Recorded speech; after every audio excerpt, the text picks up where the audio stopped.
Reading reading reading আইএলটিএসের সবথেকে কঠিন মডিউলের মধ্যে অন্যতম হচ্ছে রিডিং মডিউল, যেটাতে বেশিরভাগই স্টুডেন্টই সাফার করে।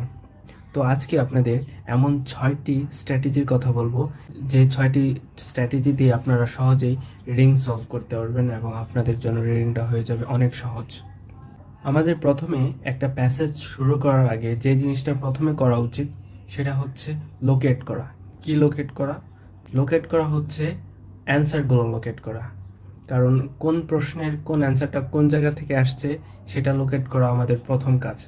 এটার জন্য যেমন এখানে আছে gap fill tag, question tag, আর এরপরে আছে ট্রু ফলস নট গিভেন।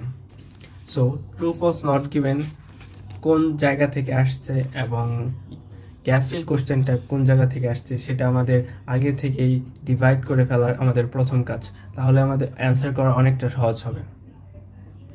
দ্বিতীয় আমাদের গুরুত্বপূর্ণ কাজটি হচ্ছে ইন অর্ডার, মানে যে কোশ্চেন টাইপটা প্রথমে শুরু হয়েছে, যেমন এখানে গ্যাপ ফিল কোশ্চেন টাইপটা প্রথমে শুরু হয়েছে, এটা দিয়ে আগে আমাদের অ্যান্সার শুরু করা, তারপর পর্যানুসারে পরবর্তীতে যেসব কোশ্চেন টাইপ আছে সেগুলো করা। এটার অন্যতম কারণ হচ্ছে নর্মালি সাধারণত প্রথম যে কোশ্চেন টাইপটা আসে সেটা শুরু হয় প্যাসেজের প্রথম থেকে, তাই আমরা যদি এই প্রথম 1 নাম্বার থেকে আমরা যদি অ্যান্সার করা শুরু করি তাহলে প্যাসেজের ব্যাপারে আমাদের একটা ভালো আইডিয়া হবে। প্রথম দিক দিয়ে নর্মালি অনেক মেইন আইডিয়া থাকে, সো পরের দিক দিয়ে যখন আমরা পড়তে যাব তাহলে আমাদের একটা প্যাসেজের ওপর একটা ভালো আইডিয়া হবে, কারণ প্রত্যেকটা প্যাসেজের প্রথমেই প্যাসেজটা কী নিয়ে কথা হবে সেটা প্রথম দিক দিয়ে বলা থাকে। সো ভালো একটা আইডিয়া জেনারেট করার জন্য আমাদের ইন অর্ডার মানে প্রথম থেকে অ্যান্সার করা উচিত। 3 নম্বর গুরুত্বপূর্ণ যে কাজটি করতে হবে আমাদের প্যাসেজ পাওয়ার পর 1 থেকে 2টা কিওয়ার্ড সিলেক্ট করতে হবে। কোথা থেকে সিলেক্ট করতে হবে? কোশ্চেন থেকে। সর্বনিম্ন 1টা, সর্বোচ্চ 2টা। যদি আমরা একটা কিওয়ার্ড সিলেক্ট করতে পারি, কিওয়ার্ড কেন আমরা সিলেক্ট করব?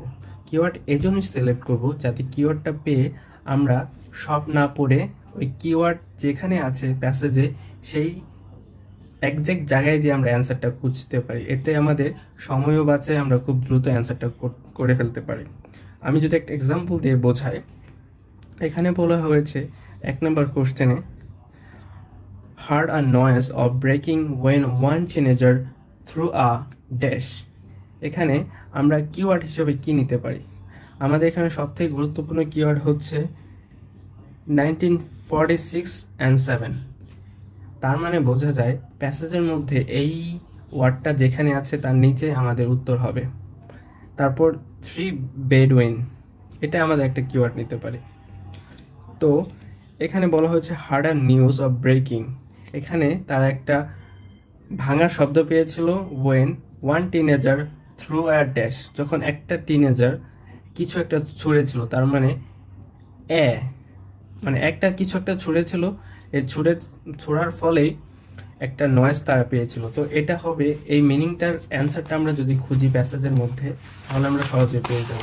এখানে কিওয়ার্ড আমি বলেছিলাম প্রথমে 1946 থেকে এটা ধরার নিচে, এই দেখুন প্যাসেজে 1946 47 দেওয়া আছে, তার মানে অ্যান্সারটা আমাদের নিচে হবে। আমরা যদি নিচ থেকে এভাবে স্কিম করি, না পড়ে স্কিম করি, এটা হার্ড এন্ড নয়েজ এই related was surprised and heard a shuttle sound. One of these young shepherd tossed a rock, tossed মানে ছোড়া, আমরা যে ক্রিকেট খেলা টস করি না সেটাই, rock into an opening on the side of a cliff and was surprised to hear a shattering sound। এখানে একটা সাউন্ডের কথা বলা হয়েছে, তার মানে যখন শেপার্ডস মানে ওই টিনেজার টসড এ রক মানে পাথর, যখন একটা পাথর ছিল তখনই এই সাউন্ডটা হয়েছিল।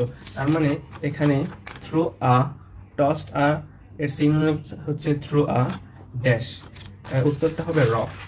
তো আমরা এভাবে কিওয়ার্ডের মাধ্যমে কিওয়ার্ড আইডেন্টিফাই করার মাধ্যমে সহজে উত্তর খুঁজে বের করে ফেলতে পারি। নাম্বার 4 অত্যন্ত গুরুত্বপূর্ণ একটি স্ট্র্যাটেজি আমি আপনাদের বলবো, সেটা হচ্ছে focus on meaning not in synonyms. কেন? আমরা যদি সিনোনিমের উপর ফোকাস দেই, এখানে একটা সিনোনিম হচ্ছে টিনেজার, তাহলে কিন্তু আমরা অ্যান্সার খুঁজে বের করতে পারবো না, কারণ টিনেজারের সিনোনিম কিন্তু এখানে অনেক জায়গায় আছে, যেমন এই যে টিনেজার্স, আবার বিভিন্ন জায়গায় টিনেজার্স আছে এখানে। সো আমাদের এখানেও টিনেজার্স আছে। সো আমাদের সিনোনিমের উপর ফোকাস না দিয়ে আমাদের একটা সেন্টেন্সের অর্থের উপর ফোকাস দিতে হবে। আমরা যদি সেন্টেন্সের অর্থের উপর ফোকাস দেই তাহলে আমাদের সহজেই উত্তর বের করতে পারবো। আমরা কখনোই সিনোনিমের উপর হুবহু ফোকাস দিব না। আমাদের 5 নাম্বার টিপসটা হচ্ছে don't spend too much time on a single question.